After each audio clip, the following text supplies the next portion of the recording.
Hey, I just want to say welcome to season 4. Actually, we were talking about this before we came on the air. We've actually been doing some kind of podcast for I think 10 years, because it was even when I was back in Pella, we did this podcast called Voices from the Villa. And Carol thought, that sounds like some kind of horror show. You can't keep that name. But it was all part of the evolution. And 4 years ago, we kind of got serious about this whole process and started something we call now Sidewalk Conversations, where we just talk to ordinary people doing extraordinary things. And so we are getting ready to launch our next season in the new studio. And so I just want to give you a little preview today about season 4. And I want to start with the studio. So look at what I have a team of people, and I am always humbled by the fact that there are folks who believe so passionately in this work that they are willing to volunteer time and kind of work for not a lot of money to help me pull all this off. And so I want to begin just by recognizing the team and the folks that help me do this. So I have, first of all, my administrative assistant, Jen, who spent literally hours painting and putting up things. I have my technician, Preston, who similarly was just willing to do whatever needed to be done to make this happen. I also want to thank my videographer, Martin. He does a lot of my projects for social media, but he also came in and he fine-tuned the studio in terms of the video and audio pieces. I also want to thank Ethan, who's kind of the new guy on the team. He came for a day and helped me do some of the more dangerous things like hang sound paneling and go back and forth between here and Hobby Lobby and Lowe's to make sure we had all the supplies. So it's just been a great team effort. And of course, I cannot forget my beloved wife, Carol. Like, if you see anything here in the studio that looks good and looks like it matches, it's because she was a champion on Marketplace, Wayfair, all the IKEA. And I gave her a picture and I said, here's what I think I would like to have done. And so she was able to find it. And I was like, I could not believe it. She just kept on coming up with things and then showing me, hey, will this work? Will this work? And I can't even imagine how many hours she spent working on this project. And so, Carol, thank you so very much for all the things you did to help bring it together so that we have a wonderful new environment which to have these conversations.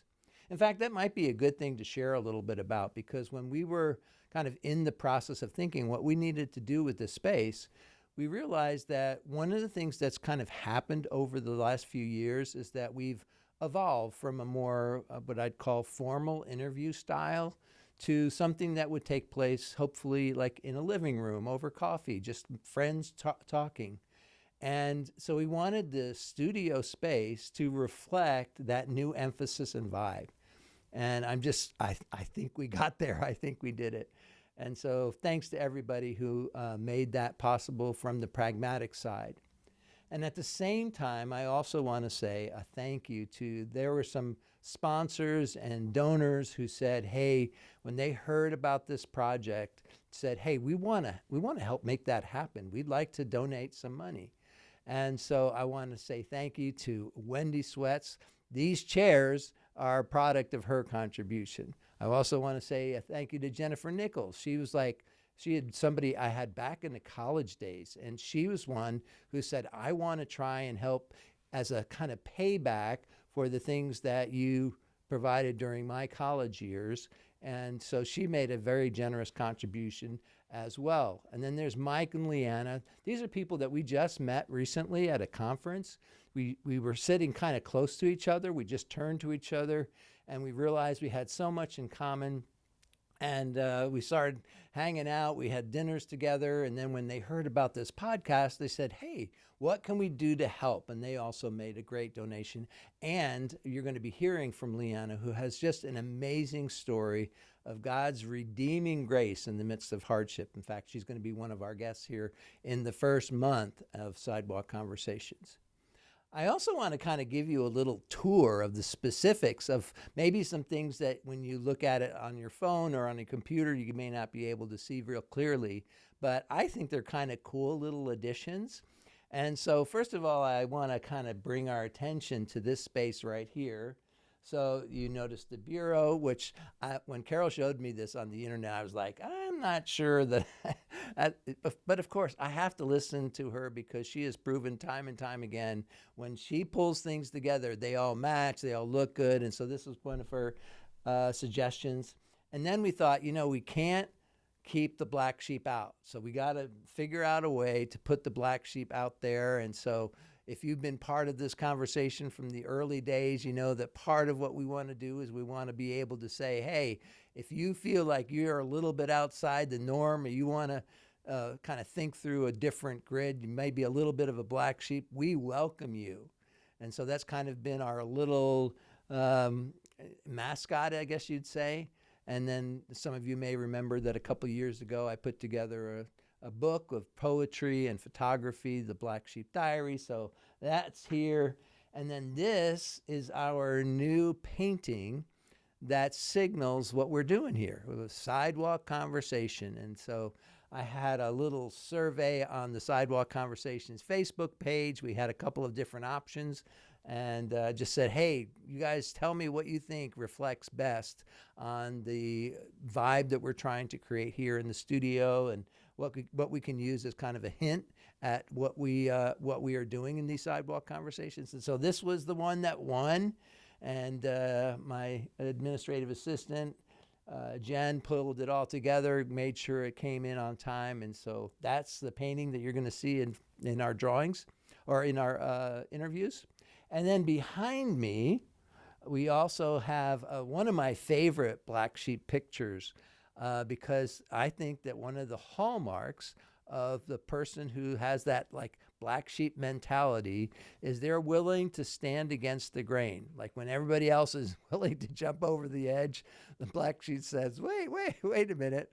Am I sure that that's what I want to do? And that's, of course, what's shown in that picture, and I love it. I think it's a great thing that I want to kind of keep as a centerpiece here. And then our Pocket Prayer Devotionals. Some of you are part of my Pocket Prayer Devotional team.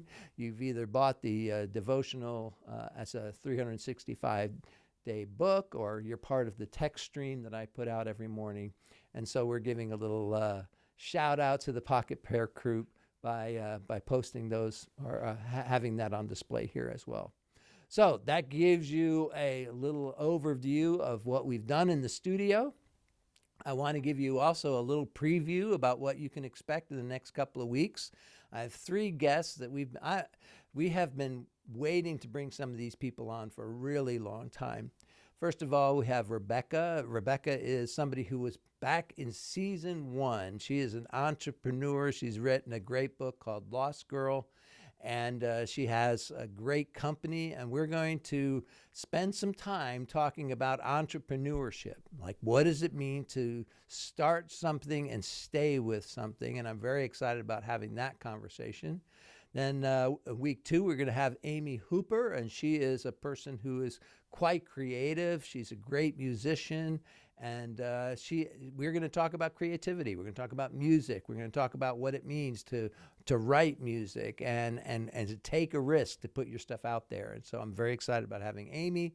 And then in the 3rd week, we have Leanna, whose story I began to tell you about. She is a person who had a life-threatening accident and came back from that accident to see God do some really amazing things, not just for her physically, but to use her story in providing encouragement for others who are going through a difficult season. So those are our upcoming guests. I cannot wait for you to hear from them and give us a chance to talk through some of their story, and I am super thrilled that you're going to be able to be a part of that. Now, as I close, I just want to say one final thank you, and that is to one of our great sponsors of the broadcast, and that is Pickleball Kingdom and Jared Jolly. Our studio is actually located within the Pickleball Kingdom facility. Jared generously donated the space, and if you are at all interested in either playing it more often or in learning how to play, this is the fastest growing sport in the country right now. And it's not just for the older folks. In fact, more and more young people are engaged in the activity as well. And so if you have an interest in learning about pickleball, if you'd like to play, you can gain a membership here. It's an absolutely premium facility, air conditioned, like top grade courts, and a whole series of them. They have 2 different buildings, one with 11 courts, one with 3 courts. And they have, of course, the cafe and the store and all kinds of amenities. And you can take advantage of that. They are located in Pflugerville at 1900 East Howard Lane. And so take advantage of that. Thank you, Jared, for making this space possible. And I look forward to seeing you all in week 1 next week.